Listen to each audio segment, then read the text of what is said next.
provided by Momentum Conferencing. When you hear the tone, you will be the 7th person to join the meeting. Communities will try to leave some space for you all to ask questions and share with one another. And finally, we've got some questions about project sustainability and how you are planning to keep your projects going after this program elapses. Okay, so the objectives of today, we heard back from you after our first session, and one of the overarching themes of those comments were that you'd like more opportunity to talk and share with one another rather than have more directed learning sessions. So that's what we're going to do today. We'll hopefully be sharing a lot of your community's progress and learning about the different contexts in which each of you are pursuing social connectedness work. Out of that, maybe we'll identify some common challenges and discuss solutions. And we'll hopefully learn a bit about your ideas for project sustainability and check in on your projects and your evaluation practices. You should have all received your midpoint PlanH evaluation, but hopefully you're also conducting some evaluation stuff through your project. Maybe what we'll do is get started with community sharing. These are just presented in the order in which we received the materials via email. So Tofino drew lucky number 1. I think Laura is here, so maybe we'll pass it off to her. Laura will make you a host for this period, so you can actually. Oh, there's only one slide, so I'll just put it up, and you can speak to it for as long as you need. We have about 5 minutes allocated, but feel free to take a little longer if you need. Sure. Thanks, Sandy. Good morning, everyone. I hope everyone can hear me okay. Our project was focused on youth, or is focused on youth on the west coast of Vancouver Island. So living in Tofino, we're a remote community, and we consist of several other remote communities that make up the west coast. So there's about 8 communities total that make up the west coast, and our project really focuses on connecting youth in those 8 communities and trying to create better connections socially between youth of those communities. So we focused on youth because we felt that it is a demographic that is often overlooked in our programming. The Clayoquot Biosphere Trust identified youth programming as something that was lacking on the west coast of Vancouver Island. So our project is pretty much a funding project that would help youth in our area to establish programs and events that would help them to connect socially across cultures and communities. So far, we have in September, I guess, of 2017, we hosted a youth workers meeting where brought together youth workers from most of the 8 communities that make up the West Coast, and we just discussed our program idea. And then from there, we established a granting committee. So there's a representative from the Clayoquot Biosphere Trust and the Untitled First Nations, as well as one person from the West Coast Community Resource Society who sits on our funding committee. And then we had a local youth draw the poster, which you see on your screens. And we kind of put the idea out there through all of our different networks. And we received quite a few applications. In November of 2017, we had our first funding meeting where we gave out funds to 4 selected projects. And the projects that we chose were, we tried to choose projects that were youth-led and really did work to connect youth in neighboring communities or cross cultures and communities. So in that round, we funded a couple of teenagers who are hoping to put on a youth skate day in Ahousaht. So they're 2 boys from Tofino and Ucluelet that are wanting to organize an event this June in Ahousaht, specifically around like a skate day event. So we gave them funding for that, which we're looking forward to working with them to make happen in June this year.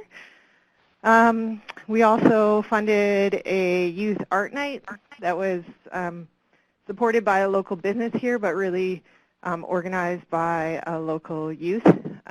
She planned all the curriculum, and it's been happening for the last 8 weeks on Tuesday nights, and they've been getting quite a few people out to that. And then we funded a youth conference put on by the Colloquiate First Nations that happened at the end of February this year. And the last project that we funded in our first round of funding, it was a junior surfrider chapter. So that's like beach awareness and cleanups and that kind of thing.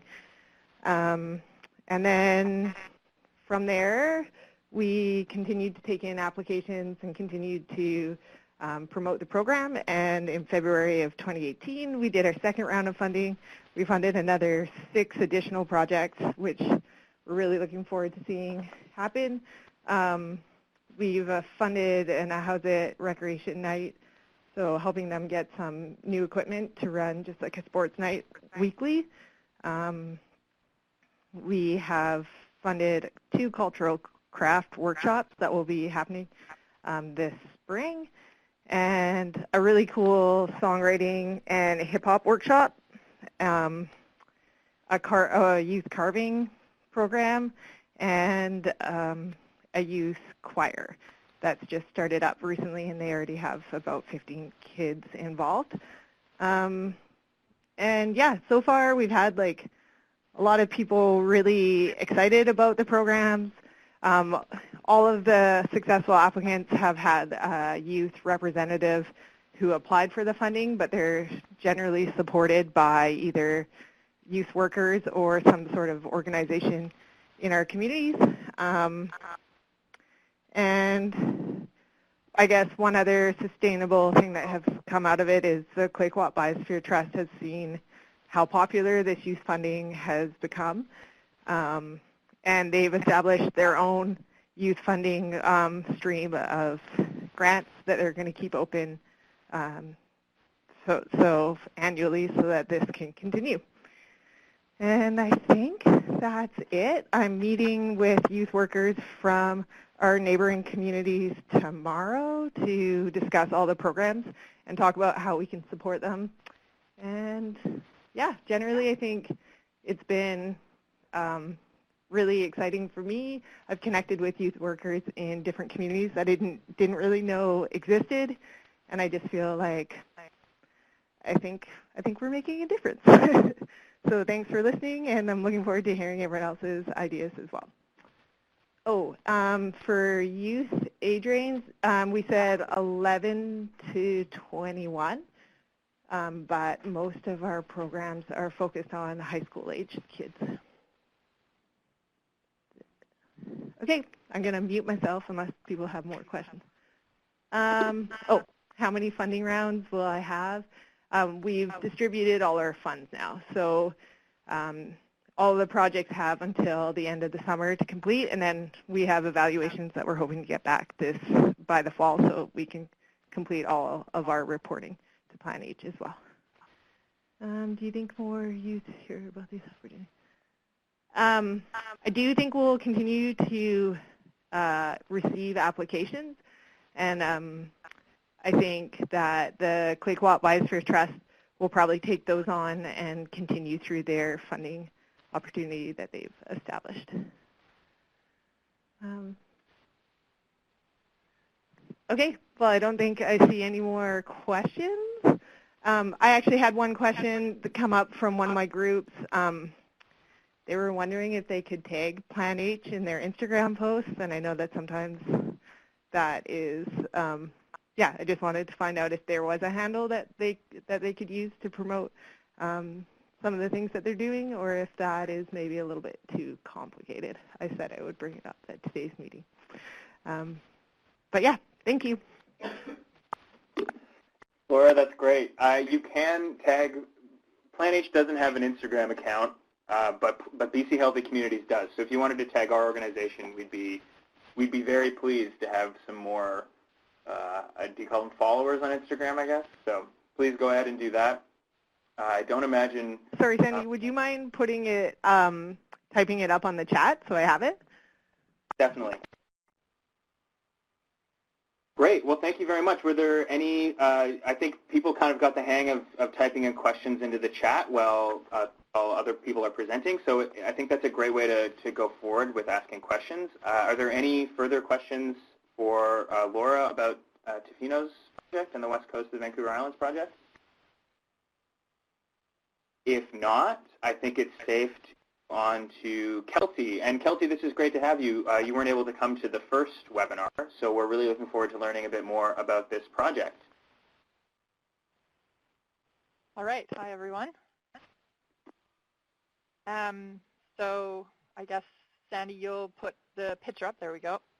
So just a reminder, I wasn't on the last call, but my former employee Eileen was the one that was speaking with you all. So the project that we have is basically looking at how we can try and support a greater sense of community and belonging within multi-unit residential buildings, so apartment buildings more or less.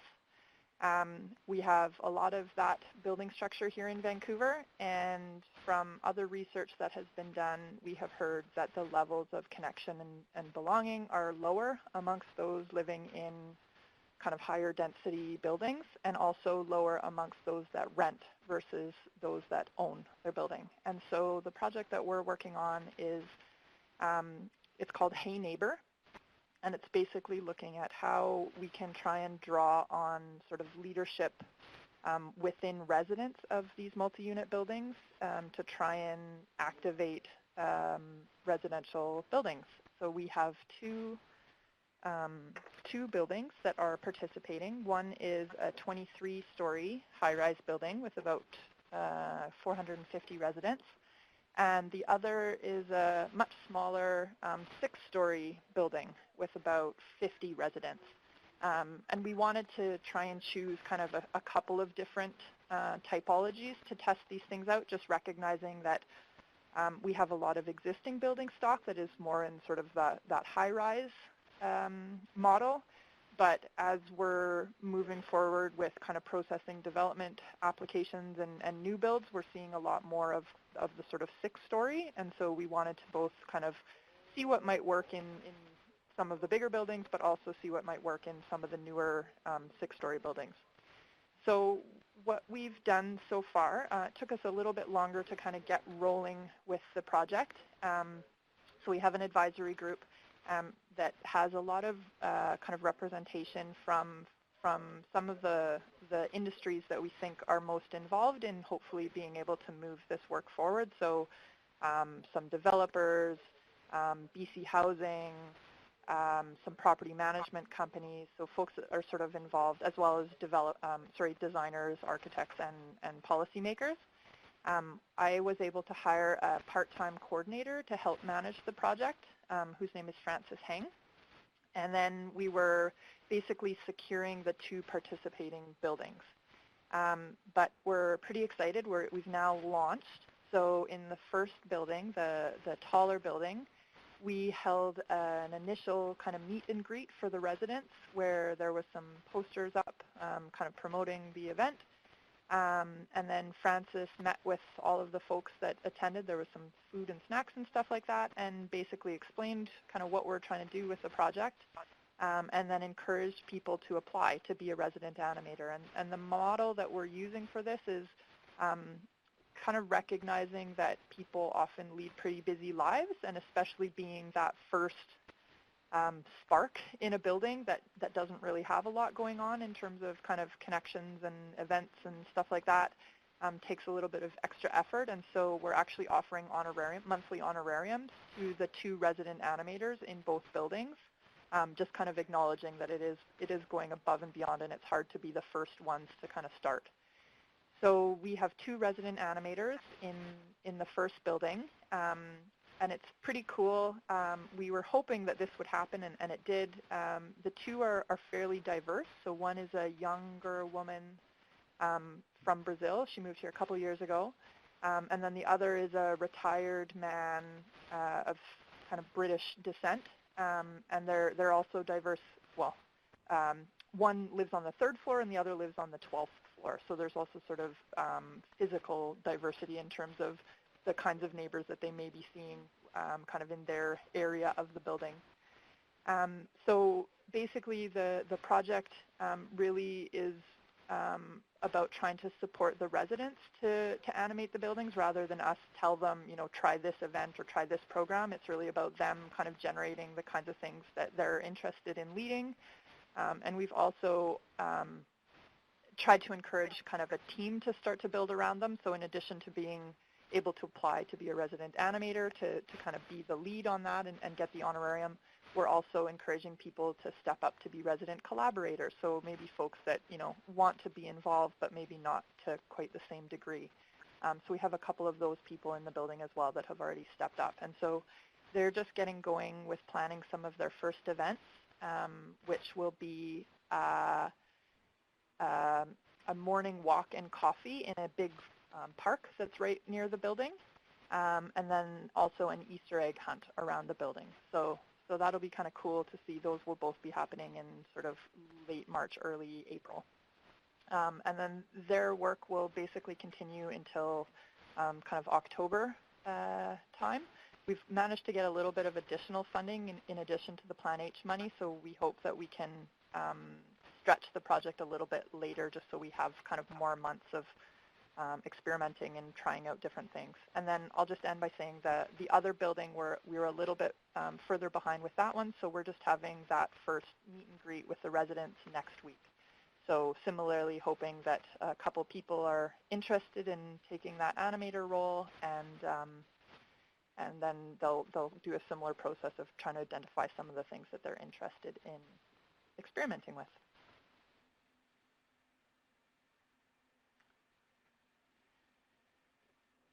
And I guess that's it. If there's any questions, I'm happy to try and field those now or later when we have more of our conversation. Has there been any pushback? So far, no. Although, as I mentioned, we're literally just sort of in the first month of the project. One of the things that we set aside a little bit of funding for was to actually offer conflict resolution or facilitation training to the animators, just recognizing that that may be helpful for them if things come up. How does the animator come up with an idea? On their own or talking to neighbors? So I think a little bit of both. So initially when Francis met with the two animators, they were kind of brainstorming things that they were quite interested in doing. But we've also been able to kind of tag onto an existing resident satisfaction survey that the property management company does annually. And in that survey, we asked a couple of questions so that we can try and establish a baseline of kind of connection and belonging. But we also asked a question around, do you feel empowered to kind of start or lead initiatives that help residents connect?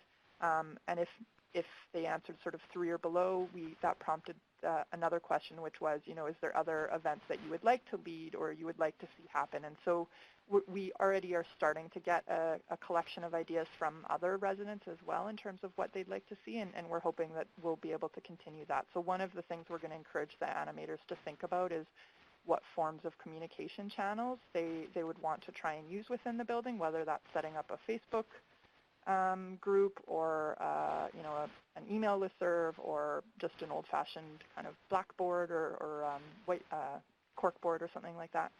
Okay, I see lots of questions, and I know we have other communities, so I'll just try and zip through these questions.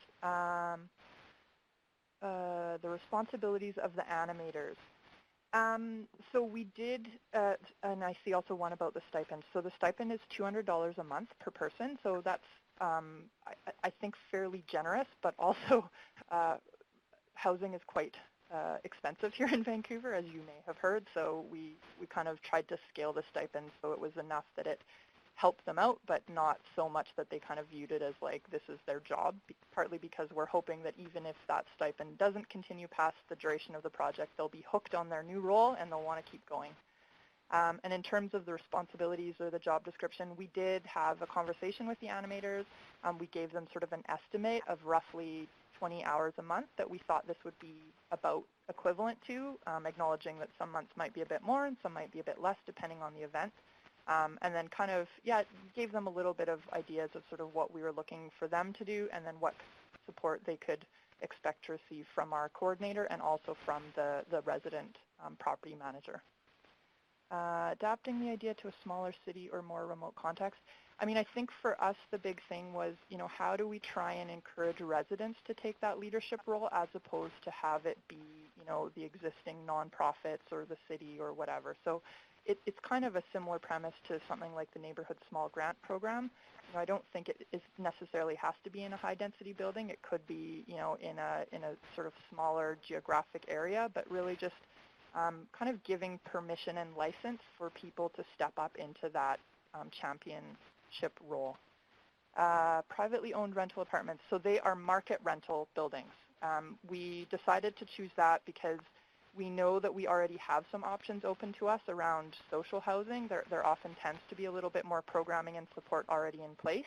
And so we wanted to test something in buildings where really there isn't much. There's not a strata, so there's not even sort of an organizing body that can already kind of make use of that. And so in a lot of cases, I think in market rental buildings, residents really are kind of on their own. And so we wanted to kind of see what we could do if we injected a different kind of dynamic into that building. I think that's it for the questions that I see. Let me know if I didn't answer what you were curious about. Thanks, Kelsey. That's really great. It's great to see so many questions. And if we want to take some more time to ask questions, that's fine. We built in a little extra time at the end of this, so if we spend a little more time on one project or another, that's totally fine. But I think that's probably about it for questions from the group. So maybe we will move on to the three from Surrey, Brandy, Susan, and Sherry.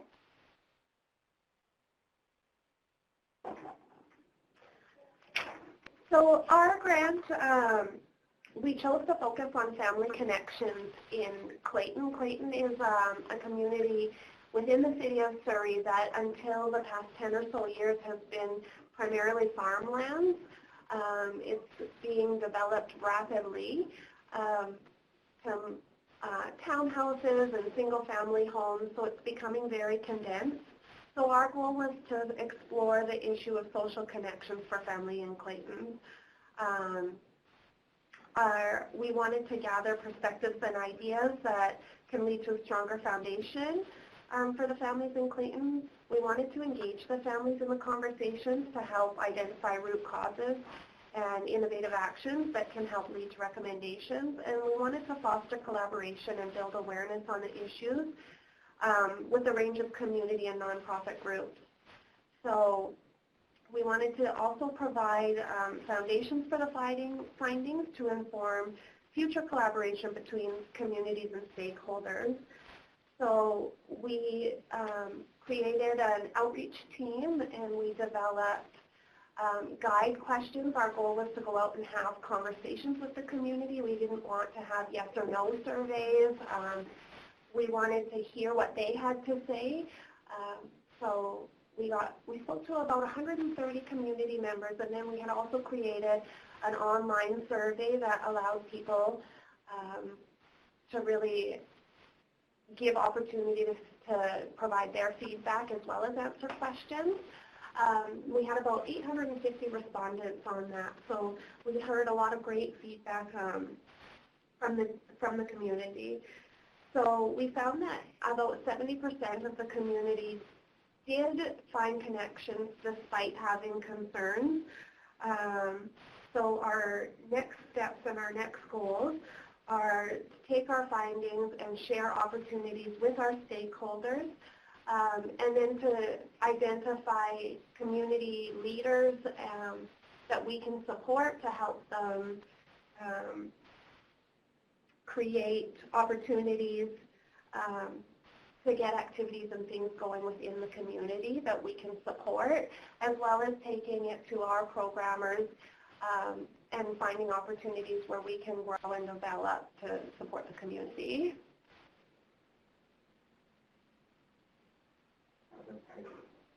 Oh, our 860 respondents. So we posted it on our community Facebook page, and then for the town center, and then we took that and shared it onto some of the neighborhood pages. And we were lucky that one of the administrators from one of the community Facebook pages pinned it to the top of the page and asked everybody to share their opinions. So we got great feedback from that.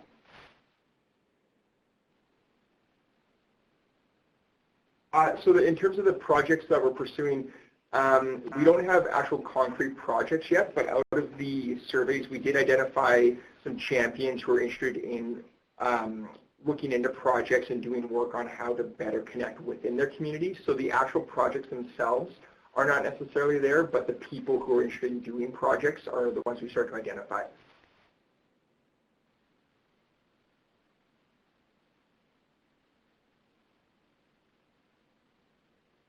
In terms of commonalities amongst the champions, one thing that, as Brandy was mentioning, we did identify that I think it was about 70% felt connected to their community. The ones that don't, though, had a variety of reasons. So there are a few polarizing things that are happening in Clayton.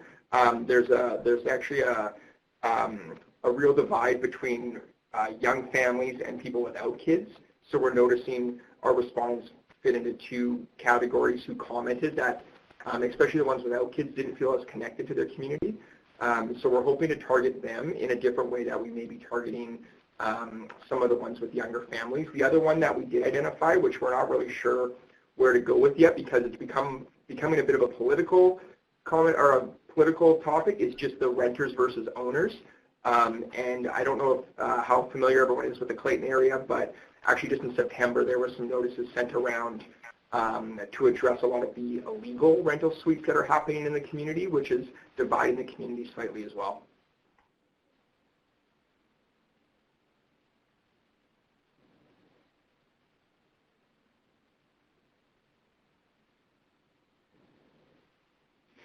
Yeah, that's one thing we, one of the common barriers as well was the lack of resources or the lack of services in the community. So a lot of people felt like they actually had to leave their community to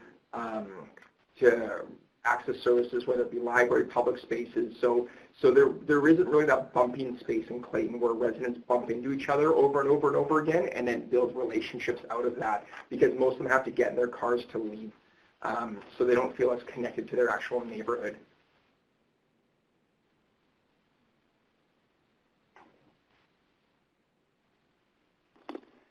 Well, I think that just about does it for questions. Thanks very much to Brandy, Sandon, and Sherry for sharing that stuff. I think I'm amazed that you got 850 respondents. That's fantastic. And it really sounds like you've got good information.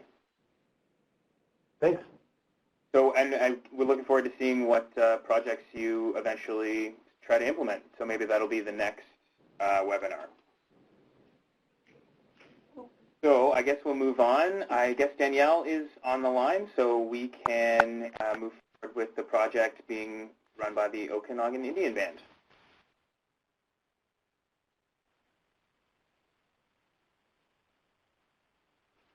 Are you there, Danielle? Just a reminder to *6 to unmute.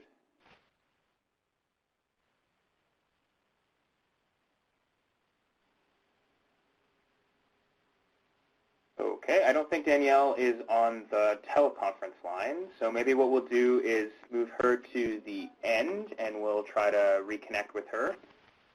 So I guess the next up would be Karen from the City of Nanaimo. Karen, if you're ready, go ahead. I am. I'll have to apologize if you get any background noise. We have a very open office here. So yes, my name is Karen. I work as a social planner at the City of Nanaimo, and our project is called Come to the Table. And it is an opportunity for neighbors to meet each other over shared meals and hopefully in that way allow people and sort of informal opportunity to introduce themselves to each other, and then over the course of 3 different meals, first a breakfast and about 2 weeks later a lunch, and then 2 weeks later a dinner, have a chance to meet each other. And we've noticed in Nanaimo, for various reasons, there's a real problem. Oh, well, thank you, Deborah. That was actually our partner at Food Share came up with that title of the name. We noticed that we actually have been working on a project on seniors isolation for the last couple of years with support from the federal government. So our partners in this project are the same partners that we've been working on Seniors Connect with. The city has a couple different projects that we're working on.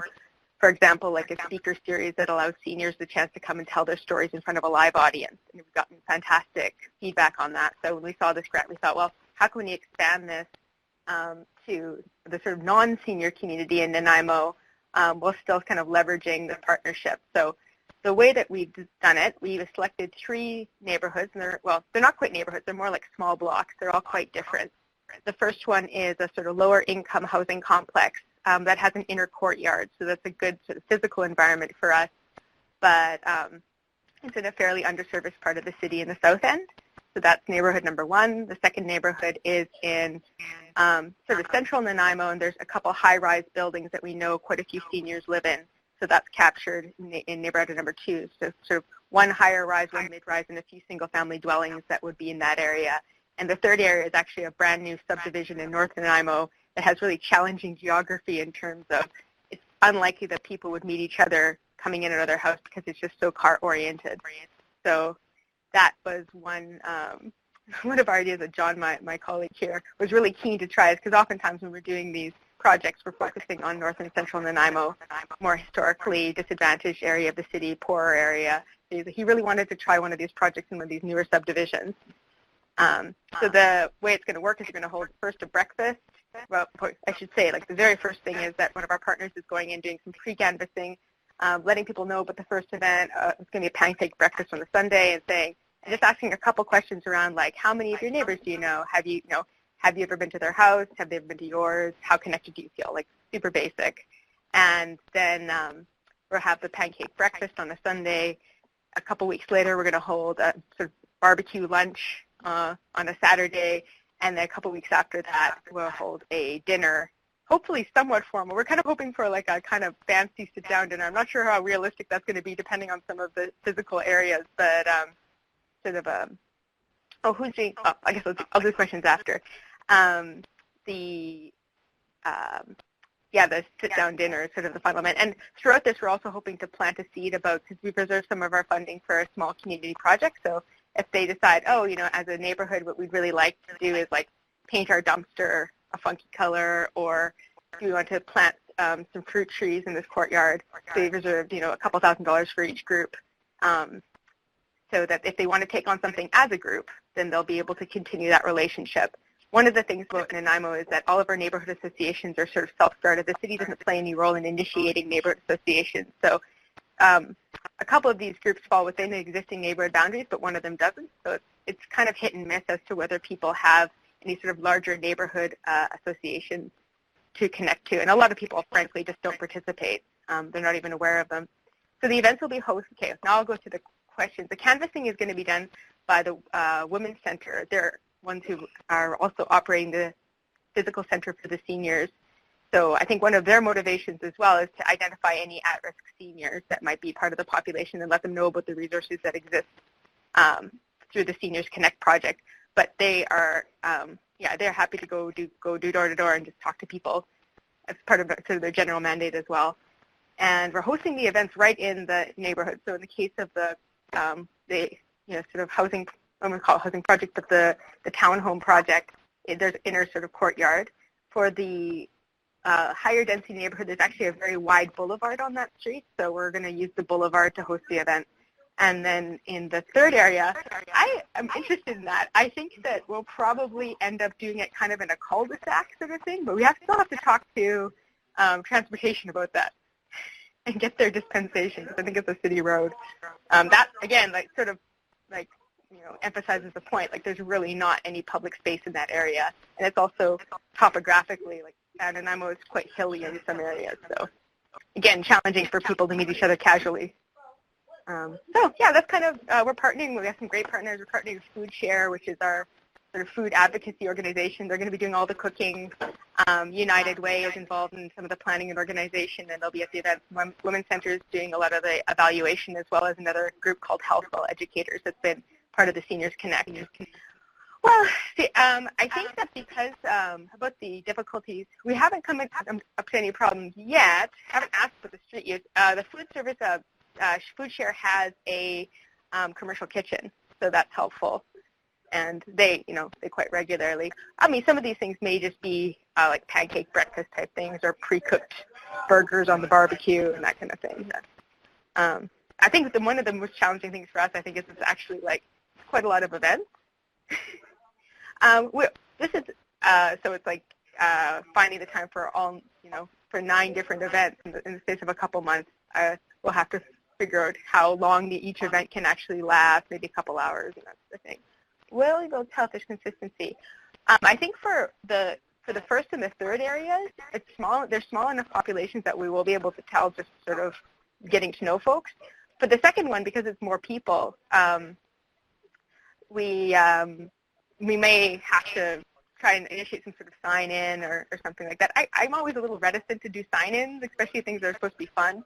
But we'll have to think of some way to kind of maybe just ask people, have you been here before, or something like that. We'll have name tags and all that. Ideally, we're hoping people will come to all 3 events, or they'll come to one and then tell their friends we'll get a bigger turnout at the second one. We're just trying to sort of build momentum here where it's like a chance for people to get to know each other maybe casually, and then if they get invested in the idea of taking on a project, that would be the chance for it to have a bit of legs. Yes, evaluation will be a challenge. It's true. I think that our plan to evaluate is at the end of the program, at the dinner or potentially dessert party, depending if they successfully complete a project. There would be an evaluation again of just talking to people like how many people, the same questions that were initially asked. I mean, in some senses, the evaluation will be kind of obvious. It's like, are people going to show up to this event? It becomes, pretty strong sign that this is not a good way to engage people. We found historically free food has been pretty motivating, but one of my colleagues here who's not involved in the project said if it was happening in her neighborhood, she'd just kind of peek out the window and see how many people were there, and if there's only like 1 or 2, she wouldn't go, and if there's a bunch of people and looked interesting, she'd go. So I think part of it will be making it attractive enough to attract critical mass. Yes, exactly, Deborah. You feed them, they will come. Yeah, I mean, FoodShare is super committed to using local food. Like initially I was like, we could make muffins, etc. And FoodShare was, they really wanted to do the healthy. I mean, you can make healthy muffins, I guess, but they're very committed to the local healthy food. So that's great. It's great to have a partner who's willing to take the lead on that. Well, I think that's a good question. Weather challenges, especially on the West Coast, right?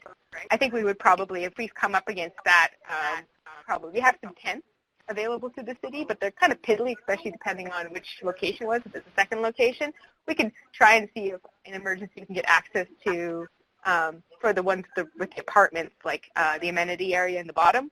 But let's just hope. Let's just hope for it. Yes, this is the other picture I provided. I think it's from Vancouver. This is our vision. Sunny days. Yeah, I think we would try and certainly if it was such inclement weather that we couldn't, we would try to make up some days. Yeah, that's pretty much it. I mean, I can give you a little more detail on how we selected the neighborhoods. It's basically just looking at different factors that could contribute to social isolation in terms of income, number of single parents, geographic factors. So, but really because there's so many different things that can contribute to social isolation, it's not necessarily economically determined. With a lot of it was just kind of a debate.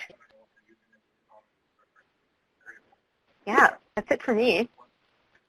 Great. Well, thank you very much, Karen. That sounds like a really interesting project, and hopefully you get it. We're hoping I really for love you showed. I think that makes me really want to attend lounging beside a lake. Well, I know that was our original vision, and then the second one was probably more realistic. But yeah, certainly I think that one thing to the Seniors Connect project, I've been just working in the social planning file for this last year and working on some of the seniors projects with my colleague. It is amazing the thirst for connection out there. Interesting. So, yeah. Well, that's great. Thank you very much for sharing. And I think maybe closer to the end, some more people might have questions on how you intend to measure or keep track of who's actually attending your event. So I think that'll be a really interesting challenge to see how you meet it. Okay, so I guess we'll move on to Deborah from the Dease River First Nation. And I think we'll have to push Danielle to the end. So Deborah, if you are ready, you can go ahead. Hello, can you hear me? I hope you can. Thank you. I don't see. Oh, there's a logo. Oh, there's a poster. Thank you so much. So, for all of you who don't know where Dease River First Nation is, it's Good Hope Lake. And if you look on a map of British Columbia, go up Highway 37 from Highway 16, which is the Highway of Tears, you'll see Dease River. You'll see Good Hope Lake just below the Yukon border. So it's a village of Kaska, Teltan, Tlingit people, generally Kaska heritage. So we are, our project is called Social Connections, and our effort is to connect elders. All of you are well aware of the residential schools and the legacy of the residential schools and the remoteness of the villages in the north and the sadness of the elders because of the many traumas that they went through regarding the residential schools and the loss of their children. So our effort was to connect elders because they do have relatives all over the place. The Kaska territory is absolutely huge. It runs from just around Dease Lake, also on Highway 37, all the way to the Northwest Territories and north above Whitehorse. It's huge, and it holds a huge tract of land, and that was the ancestral territory of the migratory band, of a migratory nation of the Kaska people. Kaska actually means, in Teltan, it means people of worn out moccasins, because they were a migratory people until they were located into villages by the federal government in the 1930s, I believe. Anyway, Good Hope Lake is attached with, by Kaska heritage to Lower Post, which is also in British Columbia, which is on the Liard River, and it was a trading post for the Hudson Bay Company, and it is also in British Columbia, also just below the Yukon border. So to get to Lower Post from Good Hope Lake, you have to go into the Yukon Territory, because you go north to the Alaska Highway, and then you go south, you go east and south, and back into British Columbia to get to Lower Post. So the people are divided by territory, they're divided by borders, and they're divided by great distance. It's about 145 kilometers from Good Hope Lake to Lower Post. Most of the people, the elders that went to residential schools, all went to the school at Lower Post, which was one of the most notorious schools in Canada for the abuse that the children had to go through. So our effort is reparative, and we try to provide gatherings, and we offer gatherings every month for our project where people come and eat, because we hire contractors that are First Nations people, and we have generally traditional foods, and we have participatory workshops. The first one we had was in September, and it was on elder abuse, and we had speakers come from the RCMP and Dease Lake. And then the second one was in Lower Post, and it was recreational programming and nutritional services for elders. The third one was a Christmas gathering, and it was in December in Watson Lake, because that's kind of in between. Although it's in the Yukon Territory, it's a gathering center. It's actually the biggest town of 700 people that connects Lower Post and Good Hope Lake. Oh, by the way, Lower Post population is about 120, and Good Hope Lake population in the winter is 40 people. So anyway, we had a Christmas gathering in the Yukon in Watson Lake, and then the January gathering was called Sharing Stories, and it was booked for Lower Post, but unfortunately on the day of the program that was planned, it was the service, the funeral services for an elder, so we canceled that gathering. The February gathering was in Good Hope Lake, and it was a workshop on lateral kindness, and I presented the workshop, and it was a transition from lateral violence to lateral kindness in community, because if you're all aware that there is a lot of lateral violence in the communities of oppressed people, and so that's one of the issues that we try to address in social development programming. So we do have evaluations running for all of our workshops. Sometimes they get filled out, sometimes they don't, but I do have a collection. And if there's actually a teaching workshop, we have a pre and post test to see how people's awareness is at the beginning and how people's awareness changes at the end. And we also have just general feedback documents so that people can just give us their comments. We try different approaches to our gatherings. We try to have social and recreational activities. We have lots of arts and crafts available for people to become involved in as we're working with projects. as we're working through workshops. They are participatory. They are often very experiential. We have lots of things for people to do. They are elder-driven, and we make a big effort to have it very lighthearted. We often have music. We have singing. For example, at the Christmas gathering, there was lots of caroling. And we always have food. We always have the sharing of the lunch. And we see it as a first spark because the people in the north are so far away, and their culture had been very oppressed. And over time, we noticed that I've been here 4 years, but the efforts kind of start and then they fizzle, and then they start and then they fizzle. So we recognize this one again as the PlanH program as a first spark to help empower people and empower elders in particular to become more empowered to move forward into a culture of pride and inclusion and well-being, because I noticed that I'm a clinical social worker. I noticed also that there's a very low, from my perspective, a low premise, I guess, of self-worth and self-esteem among the people in general, but the elders in particular. So our project is geared toward elevating that and mitigating some of the damage of the residential schools. So we are to implement future plans. We all have funding from I'm the health director at Dease River First Nation. I've been here about 2.5 years, and all the Indian nations have funding in British Columbia from First Nations Health Authority, in the Yukon Territory from Health Canada, and there's always in the health budget funds available for mental health services. So we actually can expect to continue to perpetuate this program when we no longer have this PlanH funding.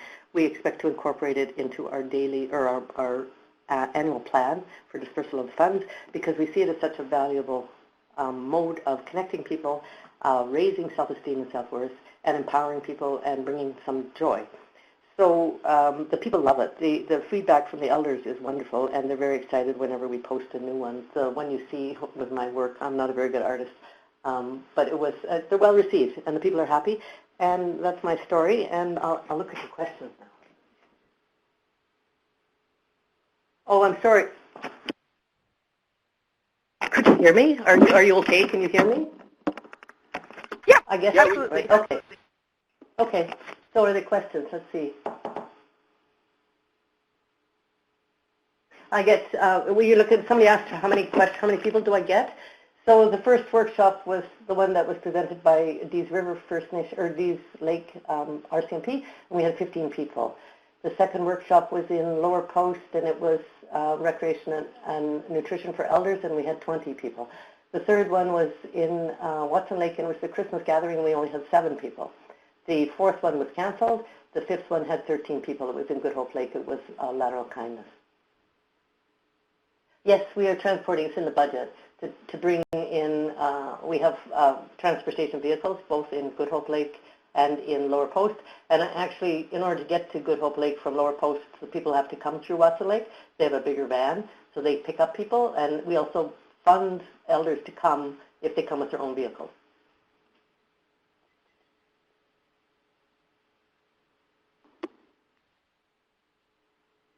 Yes, we're happy with the numbers. It's just quite a surprise that so many people come.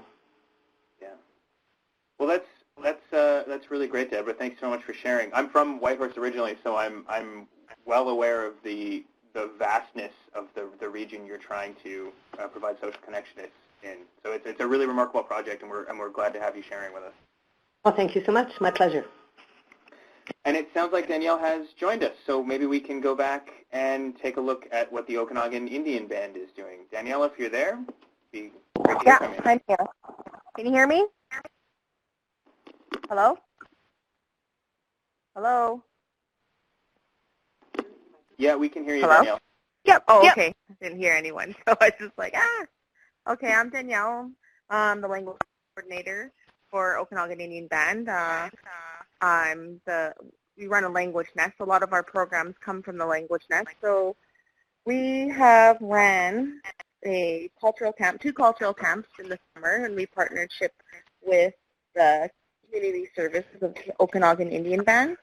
So we had a camp in July and a camp in August, and I think there was like numerous activities.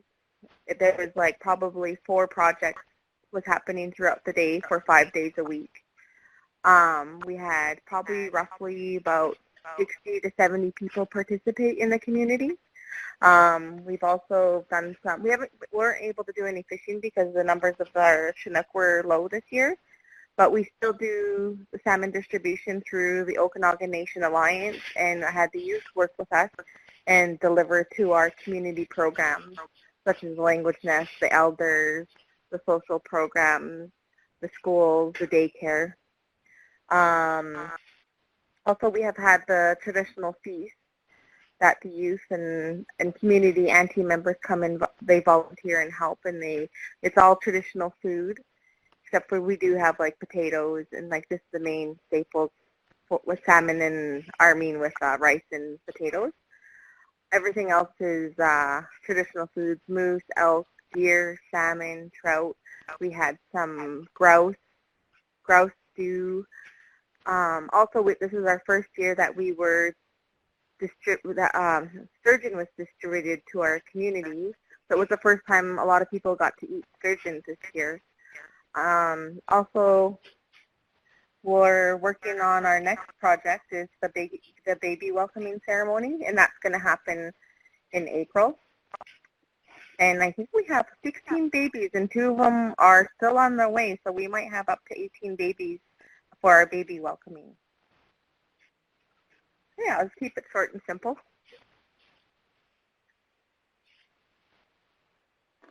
Any questions? Maybe you could just describe some of these pictures, Danielle. They were pretty remarkable. Oh, okay. I'm just trying to figure out which ones are here.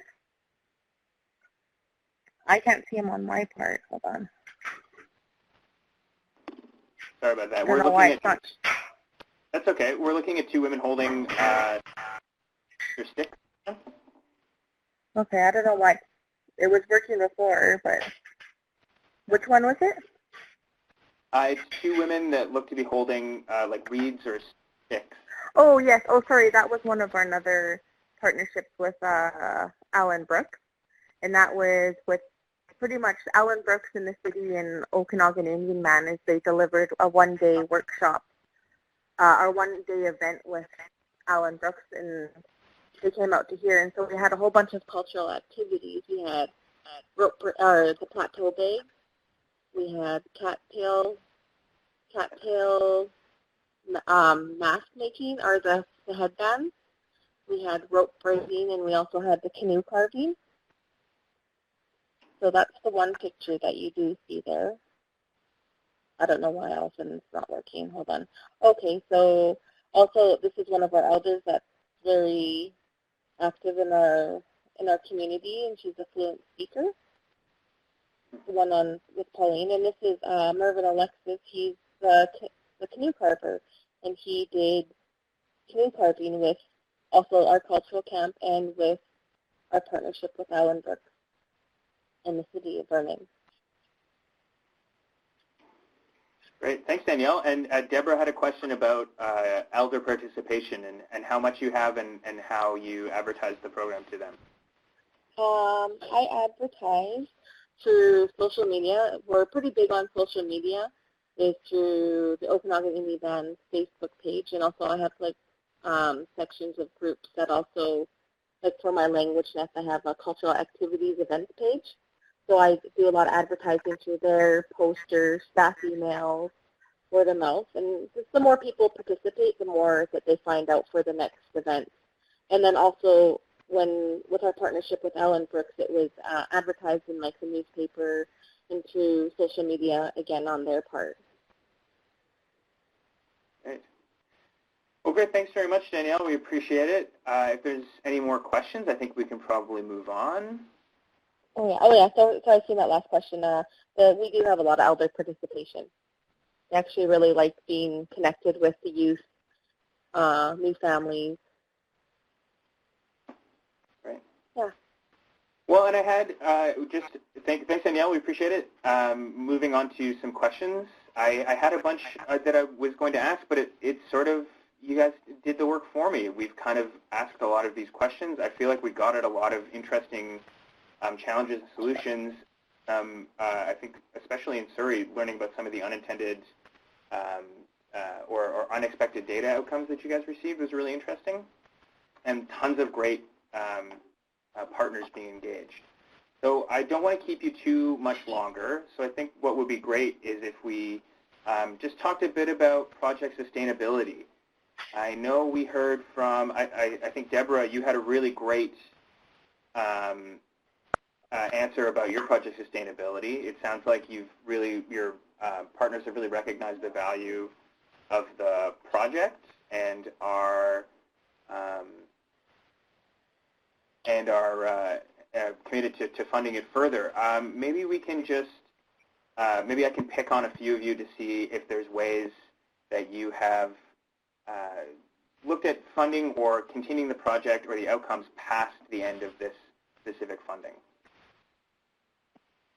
Yeah, so maybe Kelty, if you, I just see you raising your hand. That's perfect. So maybe Kelty, if you want to just speak to your project and how you're looking to keep it going, that would be great.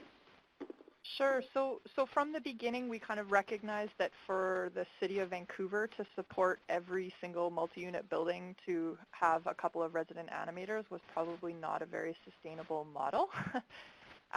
But yet a lot of especially the market rental buildings, have property management companies that run them that often have, at least a little bit of budget for kind of resident appreciation events. They might have a barbecue or this or that. And so we wanted to make sure that right from the beginning, we were kind of involving that industry in sort of the project right from the start. And so, when we met with the two different kind of vice presidents and president level of the two property management companies that we're working with, we said to them, what kinds of things would you want to see from this project that would make you want to continue to fund it?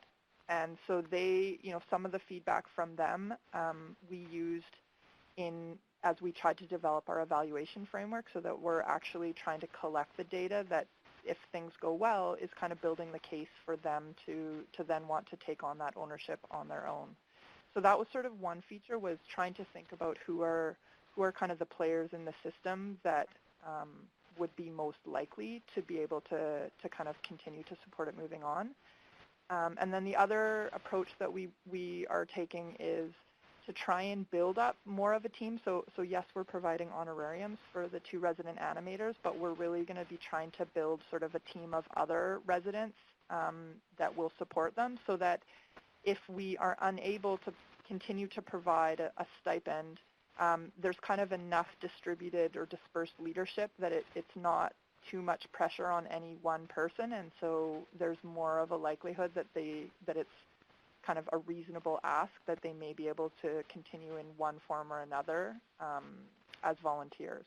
So those are kinds of two, I'd say, of the main kind of strategies in terms of trying to think about how to continue. And then the third, I guess, is just that we're trying to document this project right from the start. So we actually have a videographer working with us so that at the end, hopefully, we can have a fairly compelling story so that we can then kind of reach out to other property management companies to try and kind of encourage them to consider doing a similar project.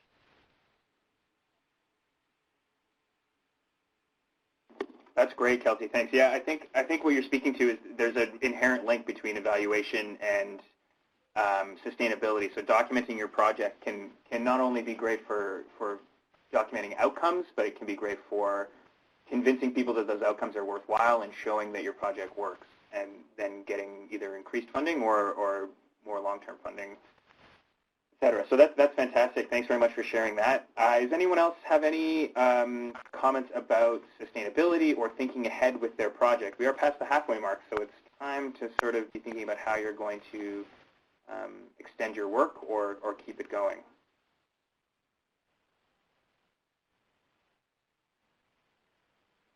Okay, so,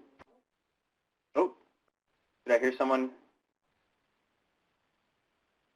Okay, so, well, maybe we will think about calling it there. As always, if you heard something that you really were interested in.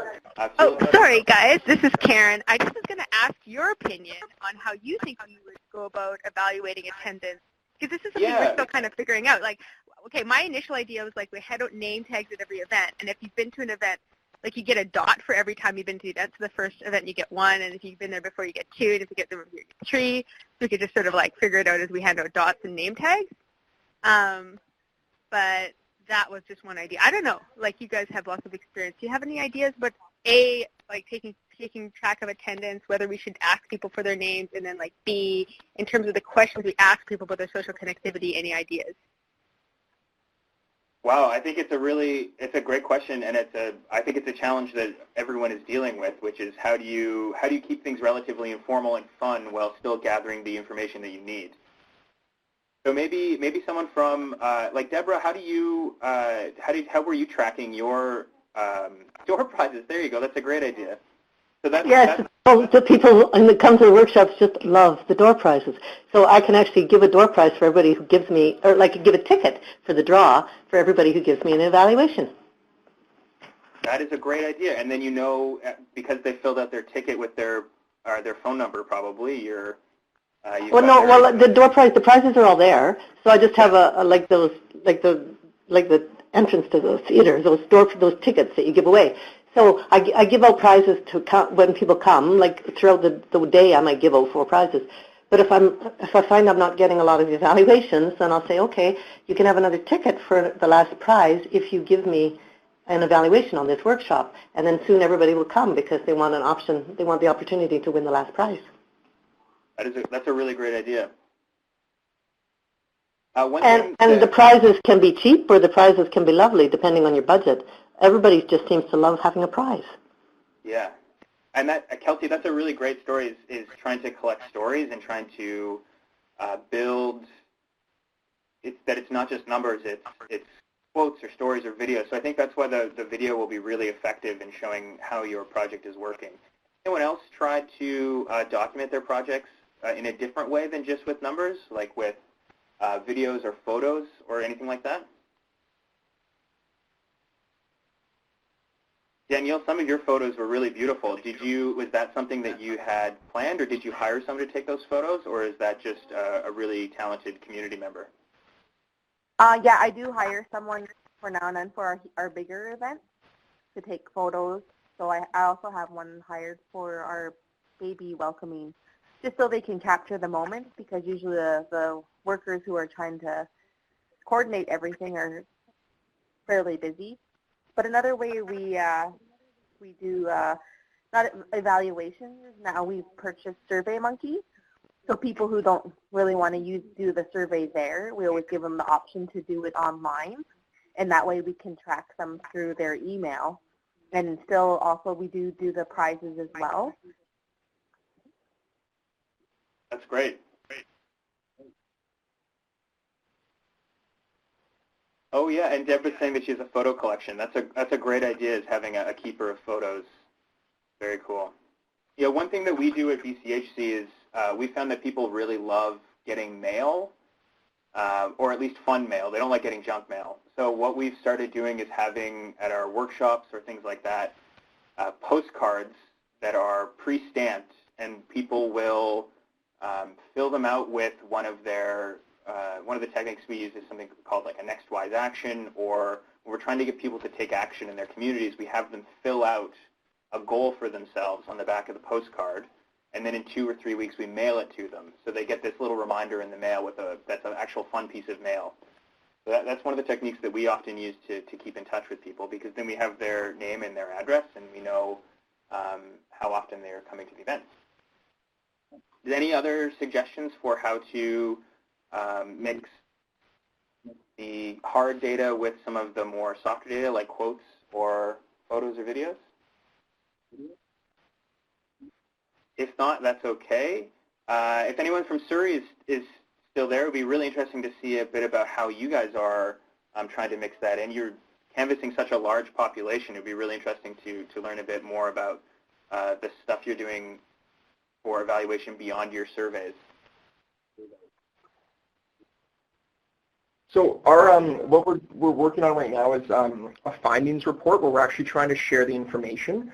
So we're trying to make a more detailed version and then have a shorter one-page version that we can share with the community.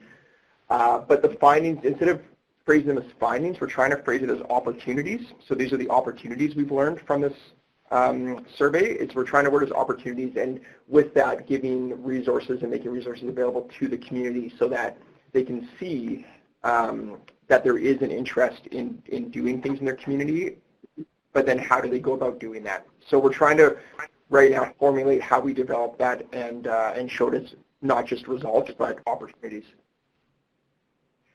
Very interesting. Thanks very much. All right, well, it is 11:40, so I won't keep you any longer. We just will move on with a few last things. If anyone has any questions for us at BCHC, either about the midpoint review, which you should have all received, or about general items with the program or your project, we'd be happy to answer them now. And if not, what I'll do is I'll reiterate that if you have any questions that you'd like to pose outside of this format to either myself or Celeste or to other participants in the program, you can feel free to contact Celeste, and we will put you in touch with people from the other communities. And please keep your eye out for our evaluation of this seminar, which we will be distributing. And it would be great if you could it'll take maybe a couple minutes. So just fill it out when you can, and we will use it to help us define what we're going to do in the next webinar. So we want to make sure it's as useful as possible for you, and that you have you're getting what you need out of us for this program. And just a final reminder that your midpoint reviews are going to be due on March 31st. And if there are no other questions, I will say thank you very much. It was great to hear about all your projects. I'm really very interested in seeing where they go, and neat to see how they're all at different phases, but excited to see where they all end up in the future. So thank you very much for joining us, and hopefully we will talk to you soon.